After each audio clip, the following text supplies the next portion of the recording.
I knew you'd be coming in. Yeah, they're so little now, they're easy to misplay. Good morning. Morning. We are indeed blessed. We were safe through the storm last night. We're going to talk about a storm today. How about that?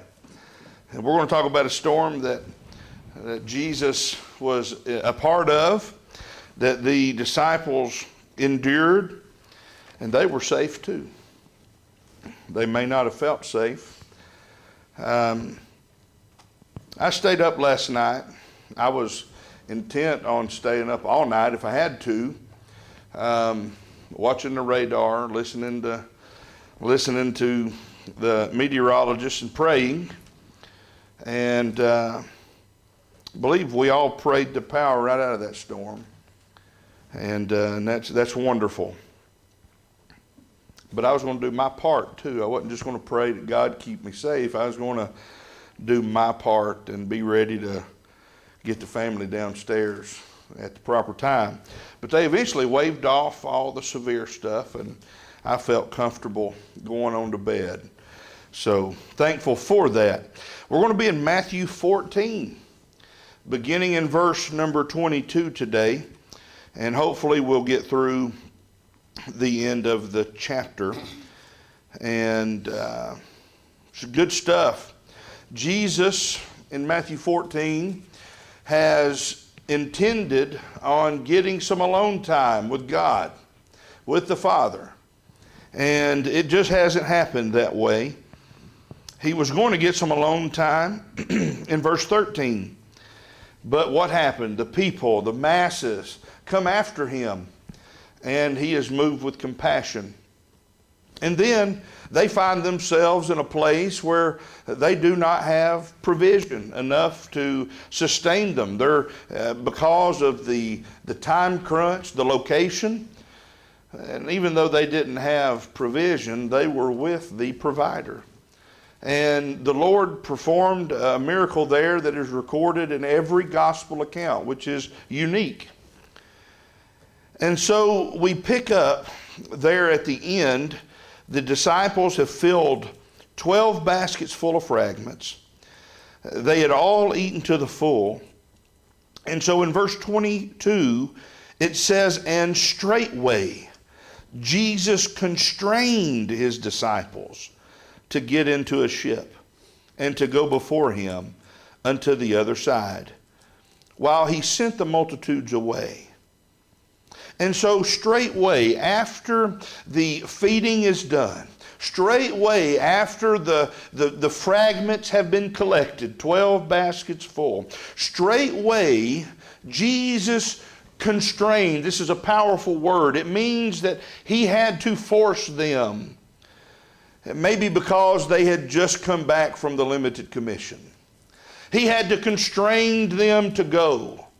Maybe they are just coming back from the limited commission. They've been apart from the Lord, and they're yearning for this contact with him. He has to constrain them. He has to force them to go. And so he puts them in a ship to go before him unto the other side, while it says he sent the multitudes away. Now in John chapter 6 and at verse 15, Jesus saw that the people were going to take him by force and make him king. Somebody get Isaiah chapter number 40. Isaiah chapter number 40,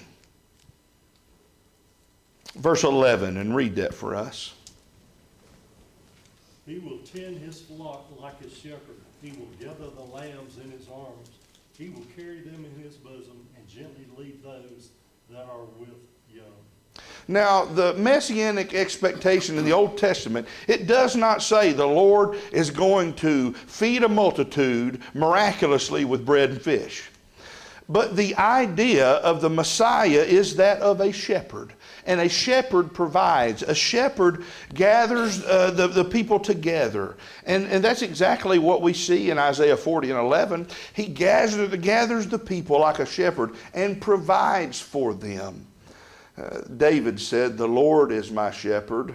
I shall not want. He maketh me to lie down in green pastures." What had Jesus just done? He had just told the people, y'all sit right here and watch what is going to happen. Y'all sit down for a feast that I'm going to provide. They recognize this has to be the Christ. We have mentioned several times, because of the miraculous things that Jesus is doing, Isaiah 35, in which Isaiah paints the picture of the Messiah as one that causes the lame to walk and the blind to see, and he heals infirmities, and Jesus is doing that. He's doing all of that. And so the people say, there's no more waiting. This is our guy. So they're going to take him by force, and Jesus cannot allow that. You see, the people have an expectation, and the disciples do too. And just on the heels of Jesus' rejection in Nazareth comes this multitude of people who accept him and realize and recognize who he is, and they want to make him king. And Kaufman commented on this and said, this must have been a real temptation for Christ. Having been on the heels of rejection, and now the people with open arms and by force want to push him in. But what was their idea? They wanted to be relieved from the Romans. Relief from the Romans. They want Jesus to be like David and free them of any. David, he whooped up on the Philistines. He whooped up on the nations around about them that would oppress Israel. And so that's the idea that they have in their mind, that not only can this guy heal our infirmities, not only can this guy fill our bellies, but if he can do all of this, he can dispose of Rome as well. And it wasn't just these multitudes of people that were following him that thought this way. Somebody get Acts chapter 1 and verse number 6. And see what the disciples, what these apostles say. Now we know that Jesus ascends in Acts chapter 1 and verse 10 and 11. What is said in Acts chapter 1 and verse 6? So when they had come together, they asked him, Lord, will you at this time restore the kingdom of Israel? Lord, the Lord is about to go away for good. He has done everything that he can do to teach them and to bring them to this hour of his departure, of his ascension, of his coronation at God's right hand. And they say, Lord, will you now restore the kingdom to Israel? Are you going to now involve Israel in this awesome, wonderful kingdom that's going to rule over the earth? Jesus shakes his head just like, you got to be kidding me. You've been with me all this time, and yet you don't understand. The thief on the cross understood more than they did at this time. The thief said, remember me when you come into your kingdom. They thought that the kingdom was going to be right there in Jerusalem, just like David's. Jesus sends the multitudes away. And when he had sent, verse 23, the multitudes away, he went up in a mountain apart to pray. Jesus is jealous for time with his Father. Jesus is doing what is required of him as the people follow him, as the multitudes press in upon him. But he's going to seek every opportunity that he can, a time to pray. Jesus goes up to pray. You know, he practiced what he preached. Jesus practicing what he's going to tell others to do. In Luke 18:1, men ought always to pray and never to faint. You think Jesus is stretched at this time? You think Jesus is stretched physically? He can't get a moment alone. He is having to exercise this miraculous power. The people are just, they keep coming, and they keep coming, and the sick keep coming, and Jesus can't get a moment alone. You think that emotionally Jesus is stretched? As Herod Antipas has executed in a very disgusting and a very dishonorable way according to Jewish custom, beheading was not allowed. Yet his cousin, you think that stretched him a bit? Jesus was stretched, and yet he goes up to pray. What an example he is for us. And it says, and when the evening was come, he was there alone. He got the very thing that he was looking for in verse 13 of this chapter. As he went to the desert place apart, he finally gets his alone time.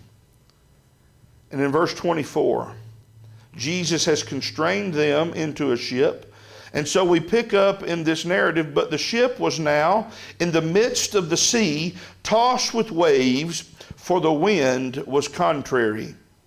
Now, on the Sea of Galilee, we noted that storms could arise out of nowhere, and they could get pretty boisterous. They could get, as the Bible says, contrary.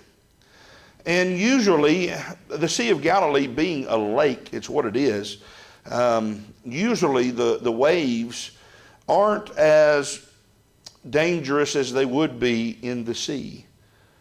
The lake is not as deep as the sea. It does not have the same water paths and things that would make it so dangerous.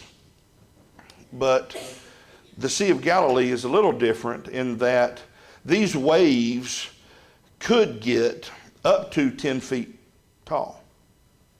Go ahead.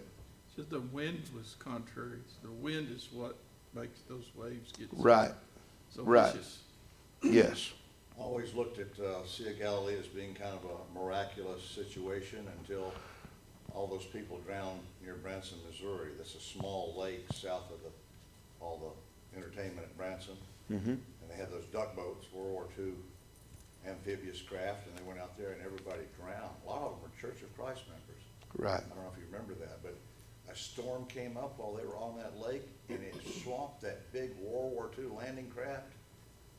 And it happened there, and I thought, wow, this is just like the Sea of Galilee. Right. Now, you know, and that was on a vessel of some substance, wasn't it? About 25,000 pounds. The ship that we're talking about here, I didn't have time, or I would have, but in your own time, look up the Jesus boat. It is a ship that was found buried in the mud at the Sea of Galilee. That was dated, carbon dated, back to 40 A.D. And they said give or take 80 years. Anyways, this was a boat that would have been common in this time frame. And this boat was 27 feet long, 7.5 feet wide, 4.5 feet deep. That was the ship. That was the common ship. And it could have held 10 passengers and 5 crew members. And that would have been it. If they were fishing, they could have taken on about 1 ton of fish. And that would have been maxed out. You think about a ship that size, a boat that size. We have bass boats bigger than that. I mean, we got a lot of watercraft that are bigger than this boat. And it's got 10-foot waves. A 10-foot wave is not much for some of the sea liners that we have today, some of our battleships. That's nothing. Our crab fishermen, that's nothing. They get out on the ocean and they ride 80-foot waves. but a 10-foot wave in this little boat, you'd have been scared to death. Go ahead. Well, I was just gonna say, I had a boat that was 29 foot, and I wouldn't call it a ship. Right, yeah. Not a ship. It was the common thing for them to be out on the sea to fish with. They would also use it for traveling back and forth. You would not want to be in a boisterous storm in this boat. And they're in the midst of the sea, tossed with waves. And this word tossed literally means it was violent. It means it's a violent word. This little boat was pushed to the limits. This little boat was not meant to go through what it was having to go through. And verse 25 says, and in the fourth watch of the night, Jesus went unto them. And I love that. Jesus went unto them. Jesus has gone to the mountain to pray. He's constrained these men into the boat, sent them on their merry way. They run into the worst storm of their life, a bunch of fishermen. And they're scared to death because they have been rowing all night. The fourth watch goes from 3 a.m. to 6 a.m. in the morning. They have watched all night rowing, fighting for their lives. It's sometime between 3 a.m. and 6 a.m. They thought he was a ghost because they thought they were soon going to be ghosts. Yeah. Is this the one that's going to lead us on, right? They are absolutely exhausted. They're spent.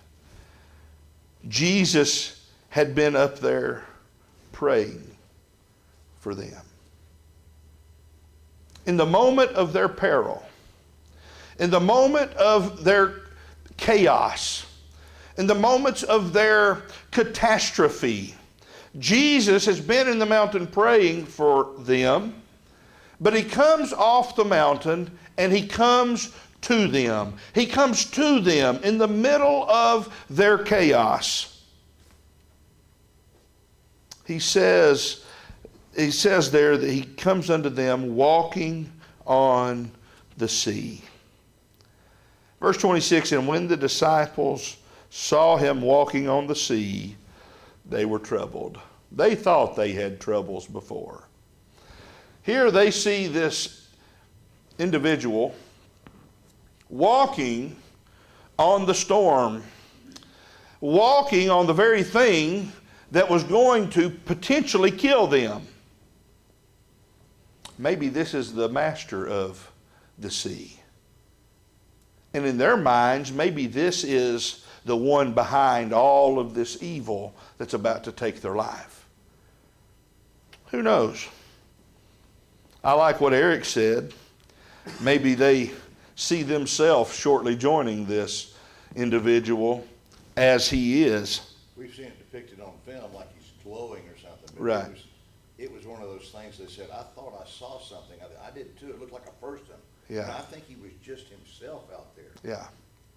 And in the lightning flash and in the roaring waves and in the mist, the rain and the wind, the lightning flashed upon his body, and as soon as it came, it went. It was just a flash of an individual there. It'd be spooky. And in their mind, in their troubled, wearied, exhausted mind, they've been rowing all night long.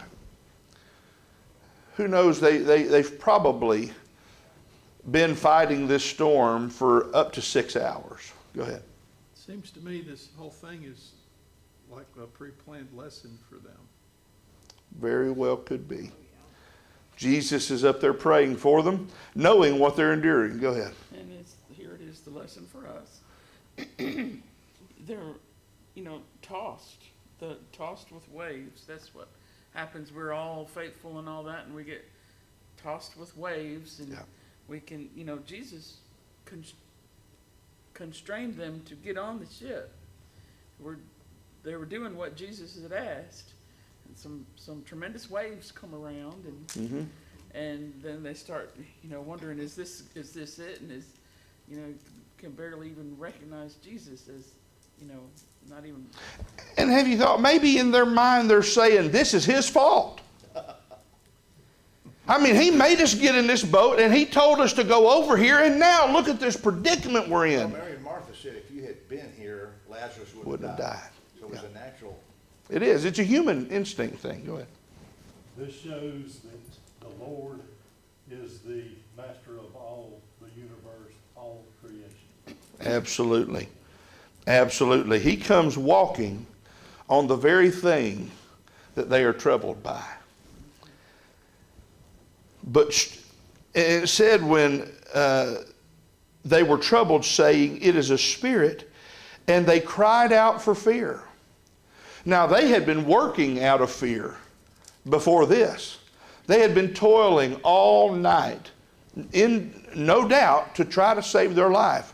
But now they see this guy and they cry out for fear. They hadn't had time to really cry out before. It was all about work. It was all about rowing. It was all about doing whatever they could do, whatever was within their physical capabilities to get off the lake. Now they see him and it's stolen and arrested their attention. Now they're really afraid. And the storm and the presence of this person who is walking upon the sea has them scared to death. They cry out for fear. Verse 27, but straightway Jesus spake unto them, saying, be of good cheer. It is I. Be not afraid. Jesus comes walking on the very thing that is threatening their well-being. Jesus comes walking upon the waves that threaten to take their boat and their lives and destroy them, and tells them, don't be afraid. I'm here. I'm with you. The problem is great. And no doubt we have problems in our life that are great. But the solution is greater. The Savior is greater. No matter what the problems you have in your life, just like the disciples here have this great problem, the solution is greater. God is greater than the highs and the lows. God is greater than the storms that arise in our life. And the very thing that trouble us, the storm in our life is already under the feet of Christ, and He's not affected by it. As a matter of fact, He will have an effect on it. That's something that should help us. Peter answered him and said, Lord, if it be thou, bid me to come unto thee on the water. And what faith. It was a big 10-foot wave. Hit Peter right as he's getting him back into the boat. It continued until he got on the boat. Yeah. Yeah. Peter is an interesting study. If you just take some time to dig Peter out of the text, Peter is one of those open mouth, insert foot, and chew vigorously kind of guys. Go ahead. He's the most impetuous one of them all. He is. He is an impetuous. At the Last Supper, I don't know if you've gone this far with it, but Jesus is washing their feet, and it's almost like Peter says, hey, I stink real bad under my arms. Yeah. He was that impetuous. Yeah. Don't just wash my feet, Lord. Wash my head and my body and everything. Well, he's the one that whipped out that sword and cut Malchus's ear off. He did. I mean, that's impetuous. And it proved, that was a proof that Peter meant what he said when he said, I'll die for you, Lord. He had struck the servant of the high priest. Didn't smack him on the face and leave a handprint. He cut his ear slap off his head. He was trying to hit the middle of his head, but he did a little bit off. He would, God does. that would have been an immediate death penalty. He would not have survived that 10 minutes. Peter was an impetuous kind of guy. But we see a great amount of faith, because in this moment, they have been toiling and they have been exercising. They have been doing everything they could to be safe. But in that moment, Peter says, I'm safer with the Lord on the sea than I am in this boat without him. Lord, if it's you, tell me to come. Let me come to you. That's how close I want to be to you, Lord. I want to be standing beside you on this rugged sea, on this rough water, more than I want to be in this boat without you. Lord, if it's you, bid me to come to you on the water. Peter knew what it was going to have to be. And Peter had in his mind remembered, of course, all the miraculous things that Jesus had done before, and he sees the miraculous thing that Jesus is doing now, and Peter says, I want out of this boat, and I want to be with you, and I want to do what you're doing. I want to come to you, Lord. I want to be a part of that. What happens? Verse 29, and he said, come. Jesus' favorite word. Come unto me, all ye that labor and are heavy laden, and I will give you rest.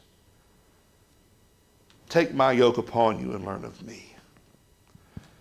In that moment, Peter wants to be yoked with the Lord, don't he? Let me come to you. The Spirit and the bride say, come. Revelation 22:17. The favorite thing for the Lord to say is, come.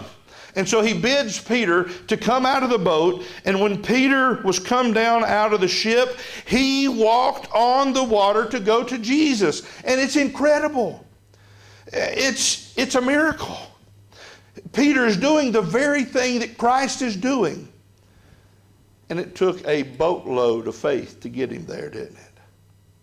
You see all of these things that are happening around Peter and the disciples at this time lead Peter to this point of faith in his life where he says, Lord, I'm going to join you on the water and I'm going to walk to you.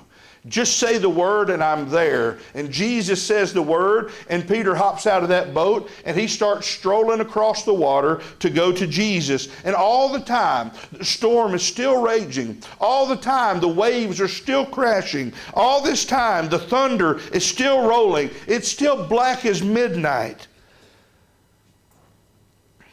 Peter walks on the water to go to Jesus. But then we get to verse 30. But when he saw the wind boisterous, he was afraid. And beginning to sink, he cried, saying, Lord, save me. For all the great things that Peter has done, for the great faith that Peter has exercised, and even desiring to get out of the boat to come to Jesus, he took his focus off of the solution and he started to focus again on the problem. He started to focus again on the chaos instead of the Christ. Go ahead. You let the world distract. Got distracted by the world. That's right. I love it where it says Jesus caught him. I don't know how far that water came up, but it didn't go all the way. And he caught him and kept him from going down farther. Yeah. He caught him. But he's such a good example, and I'm so thankful that he is in the Bible, because when we first become a Christian, we're so gung-ho and we're gonna fix the world. If we stumble and fall and we come back to the Lord, we have that zeal, we're gonna do it. But he shows us that we can all lose our focus. We can all lose it. That's right. The doubts, the fear, it can all come in and cause us to fall. And he is always such a good example. He is. You know, it says that he saw the wind boisterous and he was afraid. From out of his faith grew fear again because of his lack of focus. He took his eyes off the Lord, and it says, and beginning to sink. And it gives you the pictures. He's going down, and he's looking around, and he's going down. And then he cries out, and immediately, it says immediately, Jesus stretched forth his hand and caught him. Peter's not built to walk on the water, and neither are you. As a little kid, I used to run off the side of the pool and see how far I could go, and I never made it far. Never made it far. I'm built more like a rock and sink like one too. And Peter's not built to walk on the water. And so he begins to see his faith has waned, and so his ability to walk on the water has too. And Jesus catches him.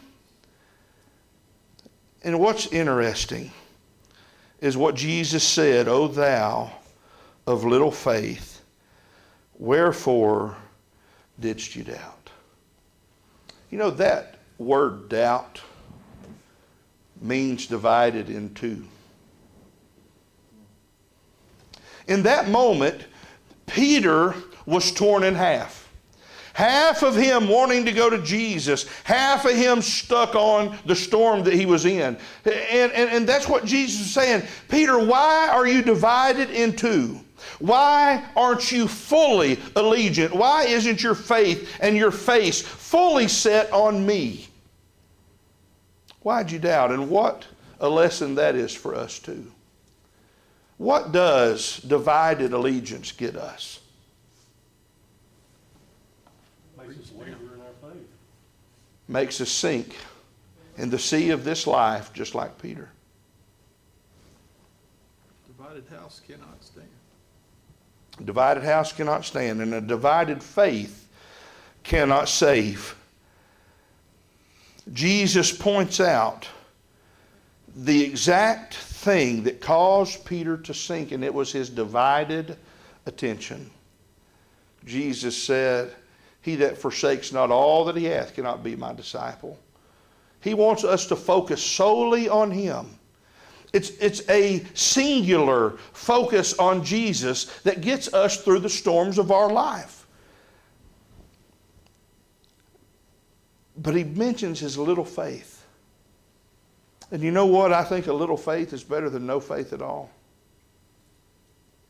I think it is. We're going to see right here, Peter shows us the weakness of little faith. Little faith is often found in places where we might expect great faith. Little faith is far too eager for signs. Boy, we see that in the religious world today. Little faith is apt to have too high an opinion of its own power. Little faith is too much affected by its surroundings. And little faith is too quick to exaggerate the peril. Yet Peter also shows us some of the strengths of little faith. Little faith is still true faith. Little faith will obey the word of Jesus. Peter's faith was not perfect, yet when he said come, he stepped out over on the side of the boat and he obeyed Jesus. And then we see that little faith struggles to come to Jesus. Little faith will accomplish great things for a time. Look what Peter was doing, walking on the water. We have record of only one other person doing that, and that's Jesus himself. That puts Peter in a class almost all on his own. I mean, you take the Lord out of it, and Peter did what no other man has ever done before and will ever do again. What great things he did for a time. But little faith will also pray when it's in trouble. And that's what Peter did with his little faith. He cried out to Jesus. And little faith is safe because Jesus is near. Those are some points that hopefully will help us even in our times of little faith. Because Jesus can work with a little faith. He can't work. He just can't do anything with no faith at all. Go ahead. Little faith is our beginning. It is. It is. If you have faith of the grain of a mustard seed, right? I was gonna get Sheila to tell me if Vance has led Master, the Tempest is Raging. Even big churches find it challenging because of the way it divides up and the base. I don't remember him leading that. Yeah.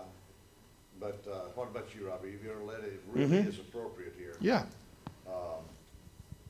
You got the melody and then the bass says, you know, the winds and the waves shall obey thy will, peace, be still. It kind of applies more when he was asleep in the bottom of the ship. Right. This thing about the tempest being raging. It is. It does apply. And, you know, we find ourselves in those same predicaments. Different context, same predicament. Life's raging and storming, life's stormy seas, as sometimes we sing. But this teaches us what you can't do on your own, you can do hand in hand with Jesus. We also sing a song about hand in hand with Jesus. You see, hand in hand with Jesus, it says in verse 32, when they were come into the ship, the wind ceased. It was as if, it's not as if, it was the fact that until both of their feet stepped over the bow of that ship into the boat, the storm was raging just as hard as it ever had. They get into the ship together, hand in hand with Jesus, the storm ceases. You know, it's interesting about doubt. What does God expect us to believe with? Without faith, it's impossible to please Him. But what is faith? The Hebrews writer says it is the substance of things hoped for, the evidence. You see, we have faith because of evidence. But why don't we need evidence to doubt? What had Jesus done for them to doubt? What had Jesus done for Peter to doubt Him? Why do we doubt God? In what situation has God ever failed us? Until we hear from heaven that God has overturned His promises. Until we find ourselves in a situation that is too big for our God to handle, we have no reason, no evidence to stand on to doubt God. Doubt should be based upon evidence as well. But so often, doubt is the first thing we do without any reason for doing it. So they come into the ship and they worshiped Him, saying of a truth, Thou art the Son of God. They worshiped Him. He turned their fear into faith. He turned their panic into praise. He turned their woe into worship. And He can do the same thing today. He does the same thing for us. And after seeing this, their response was, of a truth, Thou art the Son of God. And this is the first time in the biblical text that we see such a plain declaration. That statement, You are the Son of God. That's the first time. You see, in verse 34, and when they were gone over, they came to the land of Gennesaret. What we don't pick up in this text that we do find in John chapter 6 and verse 21 is when Jesus and Peter step into the boat, the wind ceased, and another miracle takes place. They just appear at Gennesaret. They're in the midst of the sea. They're in the middle of the sea.